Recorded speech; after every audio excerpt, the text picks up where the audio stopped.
Hi friends, ఇవాళ mulberry fruits చూద్దాం. రెండు మా గార్డెన్లో ఉంది చెట్టు. ఇక చూసారా, మల్బరీ పళ్ళు అంటే ఇలా ఉంటాయి. ఈ కలర్లో ఉంటుంది ఫస్ట్, తర్వాత ఇది కలర్లోకి వస్తుంది. ఇదిగోండి చూసారా మల్బరీ పండు, ఇదిగోండి ఇలా పచ్చిగా ఉంటాయి అన్నమాట. తర్వాత కలర్ ఇలా చాలా బాగుంటుందండి, గుత్తుగా వస్తుందండి అన్నమాట. ఇది కొమ్మ కూడా బతుకుతుందండి. ఇవి బయట అమ్ముతారు మల్బరీ. ఈ సమ్మర్లో అయితే జ్యూస్ బాగుంటుంది, మంచిది, బ్లడ్ పడుతుంది, అన్ని విధాలా బాగుంటుంది. హాయ్ ఫ్రెండ్స్, ఇవాళ మల్బరీ పండుతోటి జామ్ నేర్చుకుందామండి. దానికి కావాల్సిన పదార్థాలు: కప్పుడు మల్బరీ పండు, పంచదార కప్పుడు, ఇలాచీ పౌడర్ చెంచా, హాఫ్ స్పూన్ ఉప్పు, నిమ్మకాయ చెక్క. ముందుగా మనం మల్బరీ పండుని ఉప్పు నీళ్ళల్లో శుభ్రంగా కడిగేసుకోవాలండి. ముచ్చుకు కూడా తీసేసుకోవాలి. ఆ ముచ్చుకు చిన్న సిజర్తో వంటింట్లో వాడుకునే కత్తిరితో, చిన్న కత్తిరితో కట్ చేసుకోవాలండి. చేతితో అయితే ఇవి డెలికేట్గా ఉంటాయి. తర్వాత మిక్సీకి వేసుకోవాలండి పంచదార, మల్బరీ పండు. వెలిగించుకుందామండి. మనం వెడల్పాటి గిన్నె తీసుకొని మనం మిక్సీ చేసుకోమని చెప్పాను కదండి. ఇలా మిక్సీ చేసుకున్నది ఈ జ్యూస్ అంతా దీంట్లో వేసేసుకోవాలి.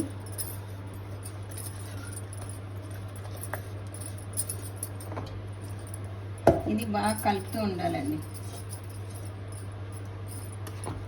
ఈ పంచదార కరిగి లిక్విడ్గా వస్తుంది, మళ్ళీ దగ్గరికి రావాలి బాగా. ఇలా కాకుండా మిడిల్లో పెట్టుకుని కలుపుకుంటూ ఉండాలండి. మిక్సీకి వేసుకోలేనప్పుడు కూడా మనం పళ్ళు డైరెక్ట్గా పంచదార గిన్నెలో వేసుకుని చేసుకోవచ్చు. ఆ పళ్ళు అయితే మనం ఇలా నొక్కుంటూ ఉండాలండి. మ్యాష్ చేయాలి. రౌండ్ గిన్నె గరిటె ఉన్నా కూడా ఇలా అనుకోవచ్చు. కప్పు గరిటె ఉంటే నేను మిక్సీలో వేసేసానండి, త్వరగా అవుతుందని. ఈ విధంగా ఉన్నప్పుడు మనం దగ్గరికి వచ్చాక తీసుకోవాలండి. ఇంకా దగ్గరికి అయితే బాగుండదు. ఇలా అంటున్నప్పుడు తీసేసుకోవాలి. ఇప్పుడు సిమ్లో పెట్టేసాను, స్టవ్ ఆర్పేసాను. నిమ్మకాయ రసం చెక్క వేసేసుకోవాలండి. ఇలాచీ పౌడర్ కూడా వేసేసుకోవాలి. కొంతమంది ఎసెన్స్ వేస్తారు, ఎసెన్స్ బదులు నేను ఇలాచీ పౌడర్ వేసానండి. టేస్ట్కి తగ్గ కొంచెం హాఫ్ స్పూన్ సాల్ట్. ఇలా బాగా కలిపేసి చల్లారాక కంటైనర్లో తీసుకోండి, గాజు కంటైనర్లో. ఇలాగా చల్లారాక గాజు కంటైనర్లో తీసుకోవాలి. ఇలా టైట్గా మూత పెట్టేసుకోవాలి. ఇలా వెడల్పాటిది గాజుది కానీ సీసాలో కానీ స్టోరేజ్ చేసుకోవాలండి. ప్లాస్టిక్ వాటిలో స్టోరేజ్ చేసుకోవద్దు. క్వాంటిటీని బట్టి సంవత్సరం దాకా ఉంటుందండి, దీంట్లో పాడైపోయేది ఏం లేదు.